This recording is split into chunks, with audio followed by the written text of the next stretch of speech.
Nope.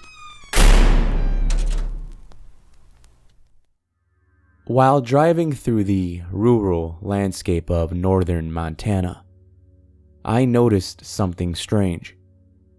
I was returning from a trip to see my family in the States and still had a good 6 hours to go before arriving at home in Calgary, Canada. I was taking Montana's Highway 37, which is nothing but a single-lane road which travels in both directions for what seems like forever. A dense pack of trees on both sides of the road encapsulate you, only breaking briefly when the water is visible to the left. The road was barren and lifeless, which isn't unusual, although a little eerie to me for some reason. After about 10 minutes of driving, I noticed an opening on the side of the road for what looked like a huge grocery store that you would usually see in the middle of a city. It was so out of place and literally built in the middle of the forest to my right. A dark shadow from the trees above cloaked the store with a sinister aura, and it looked to be abandoned. That thought was quickly refuted when I saw a dark figure emerge from the store, slowly pushing a shopping cart through the parking lot. I reluctantly decided to pull in and get something quick to eat and drink for the rest of the trip.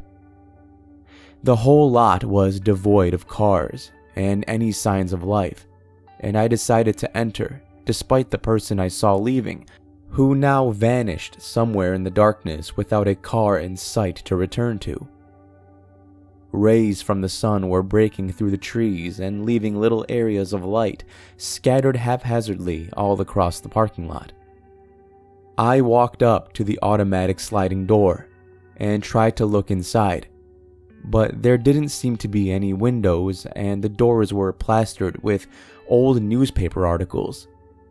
The one right near the slit between the doors had a bold headline that read, "Montana teenagers lure unsuspecting victims into the woods and gut them to death with scythe." Not a very welcoming story to cover your doors with, I thought. I continued forward, and to my surprise, it seemed like a normal grocery store. I was bewildered to see how packed the store was. Every register was open, and lines of people stretched back into the aisles. There was an indistinct murmuring going on amongst them, the kind you'd hear from a distance while a lot of people are talking simultaneously. The first thing I did was head for the bathroom, which was located on the front end, where most people were. A pair of sneakers occupied the only stall available, and naturally, I defaulted to the urinal. After an extremely satisfying pee, I washed my hands and started towards the door. I stopped for a moment and listened to the outside, but there was no noise. The loud murmur dissipated to an unnatural silence, and when I finally opened the door, what I saw was horrid. All of the lights in the store went out, and the darkness consumed everything that was once there. Lights from the freezer section and from the register monitors pierced through the void, which was just enough for me to see all of the customers and employees above.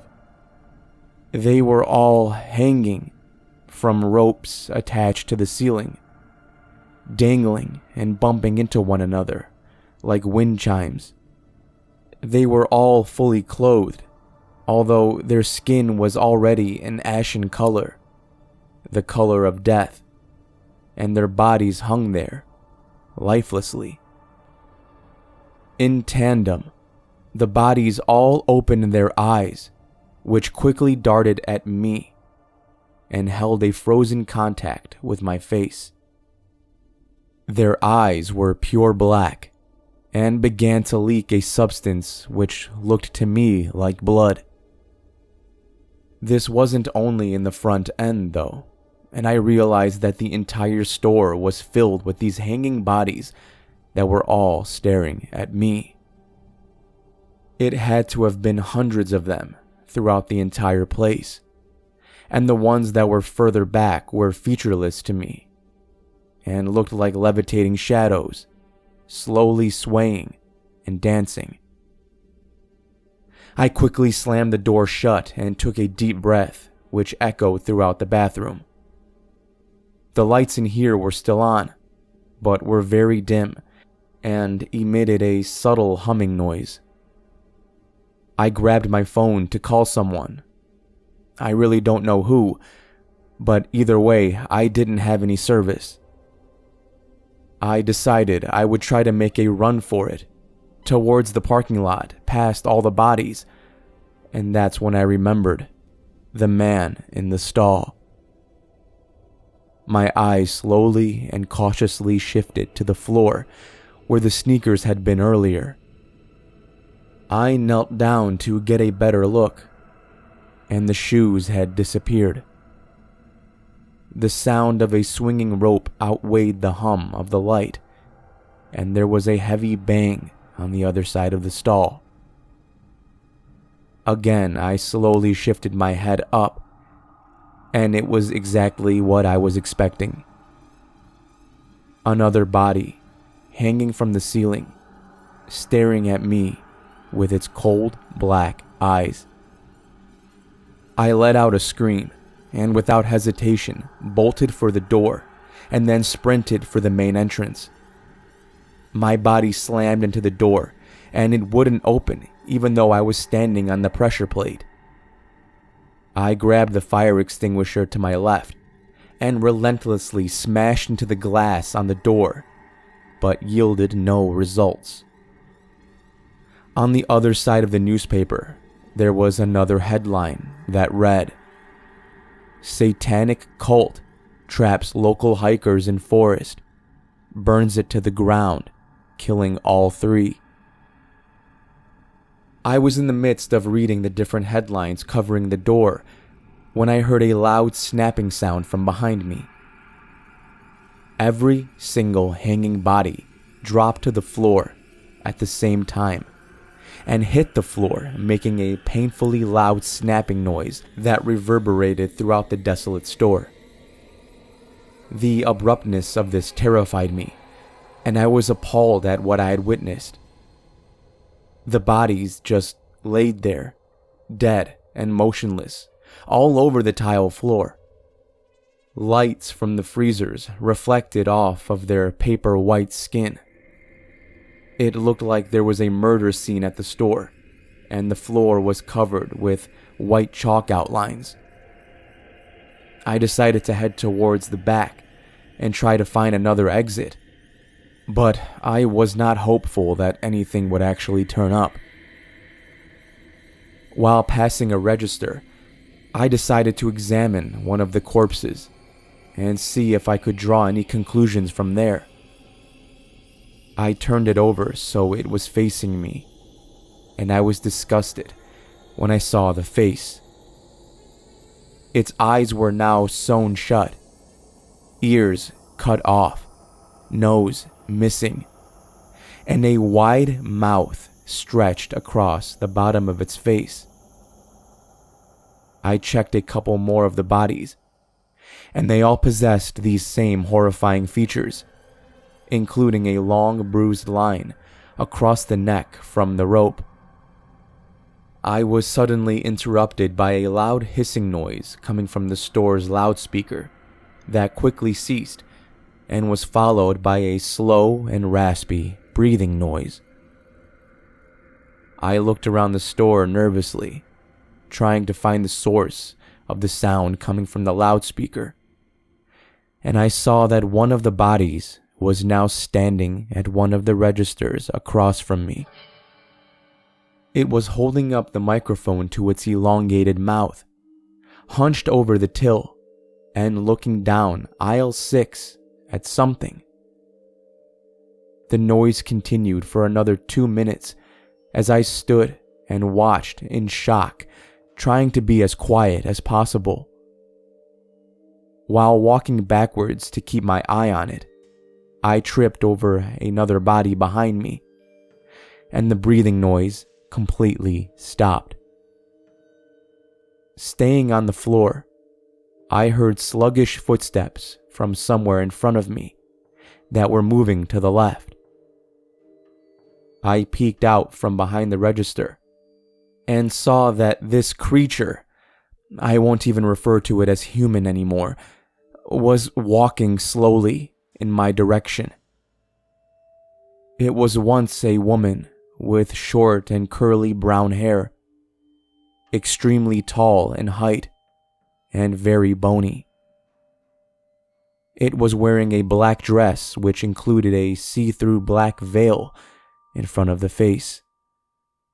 I could see that it also had the sewn eyes and flat area where the nose should have been.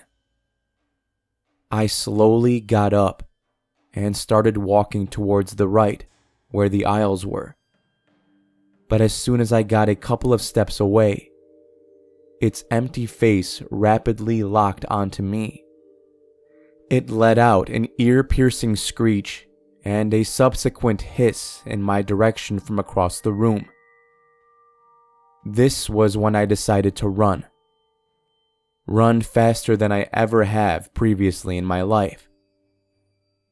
It was a challenge to jump over the bodies covering the floor, but I had no choice. The steps from behind me got louder and more intense, turning into an all-out sprint. I looked back for a second and saw it right on my trail, probably about 6 feet away at most. It was flashing its teeth at me and hissing aggressively when I saw the stitches pop out from where the eyes should have been. The thread flew to the ground, and 2 bulbous black eyes, angry eyes, stared into my soul. Eventually, we reached a staircase that led to the basement. I say we because it was still sprinting behind me, now growling, and I was still running. I bolted through the swinging door. I ran into the first door I saw and slammed it shut, locking it. Thank God there was a lock, and finally caught my breath. It was smashing itself into the door and making slow progress to break it, but gave up after a few more minutes. I heard it retreat back upstairs after this, making a fast-paced pitter-patter noise on the rubber-cased stairs. Right now, I am still locked inside this room, and I am sending this out of a desperate plea for help to anyone or anything that might be listening. I beg of you to contact the Montana State Police and send them here to save me. This store has no name and was just generically labeled as a grocery store on the outside sign. It is on the right side of the road, about halfway up Montana Highway 37, and is completely surrounded by tall pine trees. I am losing all hope here, and have thought about committing suicide with the rope I found earlier in this room. I have reason to believe that more of them are waking up, because the intercom keeps chiming in with new noises, hisses, gurgles, scratchy breathing, and groaning. These noises are echoing throughout the small room where I'm trapped. I'm also hearing multiple footsteps from directly above me. If I had to guess, I would say there's roughly 3 or 4 of them now. I'm sending this message with the remaining 3% of battery on my cell phone. I found a weak signal down here that is still too faint to call anybody. I hear them coming down the stairs again, this time much slower, and there are more footsteps. Not humans, though. I can hear the ungodly noises spewing from their vile mouths. Somebody, please, help me, before I become one of them. Thank you for listening, and I hope you enjoyed this week's story. If you did, you know what to do. destroy that like button. Take it and just hang it from the ceiling for all I care. Just either way, beat that thing up. Shout out to the author of this story, Reddit user WheezyDonkey. Very rarely do these stories send a chill up my spine at this point, but this one did, so good job. Until next time, everybody, remember to stay safe out there. I'll be seeing you in the next video.